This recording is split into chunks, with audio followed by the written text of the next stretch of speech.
Hello guys, ഞാൻ ഇപ്പൊ പറയാൻ പോണത് ഭയങ്കര ഇമ്പോർട്ടന്റ് ആയിട്ടുള്ള കാര്യമാണ്. ആമസോൺ യൂസ് ചെയ്തിട്ട് 10,000 രൂപ എന്റെ കയ്യിൽ നഷ്ടമായിട്ടുള്ള കാര്യമാണ് ഞാൻ പറയാൻ പോണത്. ഞാനൊരു സ്റ്റെസ്കോപ്പ് ഓർഡർ ചെയ്തു, ലിറ്റ്മാൻ എന്ന ബ്രാൻഡിന്റെ. ഓർഡർ ചെയ്തതിന് ശേഷം എന്റെ ബോക്സ് പൊളിച്ചപ്പോഴാണ് എനിക്ക് സത്യം മനസ്സിലായത് അത് ന്യൂനിക് എന്ന ഒരു ലോക്കൽ ബ്രാൻഡിന്റെ വെറും 1,500 രൂപയുടെ സാധനമായിരുന്നു. പക്ഷെ ഞാൻ ഓർഡർ ചെയ്തത് 10,000 രൂപയുടെ. അപ്പൊ ഈ കൺസേൺ ഞാൻ എന്ത് ചെയ്തു, ആമസോൺ ഇന്ത്യനെ അറിയിച്ച്.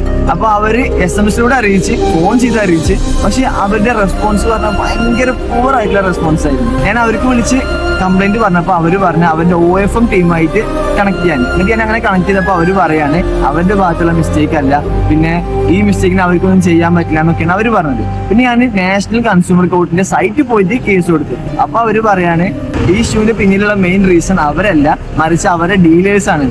അപ്പൊ ഞാൻ ഇപ്പോ നിലവിൽ അവരുടെ ഡീലേഴ്സിനെതിരെ കൂടി കംപ്ലൈന്റ് കൊടുത്തിട്ടുണ്ട്. അപ്പൊ പറയാനുള്ള കാര്യം എന്താണെന്ന് വെച്ചാൽ മാക്സിമം ആമസോൺ എന്ന് പോലെയുള്ള ഇ-കൊമേഴ്സ് സൈറ്റിൽ നിന്ന് നിങ്ങൾ ഓർഡർ ചെയ്യുമ്പോൾ സൂക്ഷിക്കുക. 2-3 വട്ടം ആലോചിച്ചിട്ട് ചെയ്താൽ മതി. കാരണം ഇതിന്റെ പോലെ ഇപ്പൊ 10,000 രൂപ എന്റെ പോയി എന്നുള്ളത് ഡാം ഷുവർ ആണ്. അതേപോലെ ഇനി അടുത്ത മക്കള് ഇനി ഓർഡർ ചെയ്യുമ്പോൾ ഇതേപോലെ ആരും പറ്റിക്കപ്പെടരുത്. കാരണം എന്താണെന്ന് വെച്ചാൽ ഈ 10,000 രൂപക്ക് കഴിയുന്ന ഒറ്റ അടിക്ക് നമ്മൾ പഠിക്കാൻ വേണ്ടി യൂസ് ചെയ്തിട്ടാണെങ്കിൽ പോലും വെറുതെ പോവല്ലേ, ഭയങ്കര ഇടങ്ങറാണ്. അപ്പോൾ നിങ്ങൾക്ക് എന്നെ ഹെൽപ്പ് ചെയ്യാൻ പറ്റുന്നുണ്ടെങ്കിൽ മാക്സിമം ആമസോൺ ഇന്ത്യനെ എൻ്റെ കമൻറ്റ് ബോക്സിൽ ടാഗ് ചെയ്തിട്ട് ഈ ഇഷ്യൂ ഒന്ന് അവരിലേക്ക് എത്തിക്കും. ചിലപ്പോൾ അവർക്ക് ഹെൽപ്പ് ചെയ്യാൻ പറ്റുന്നുണ്ടെങ്കിൽ എനിക്കത് വലിയ സഹായമായി മാറും. ഓക്കെ, അപ്പോൾ ശരി ഗൈസ്, താങ്ക് യു, ബൈ.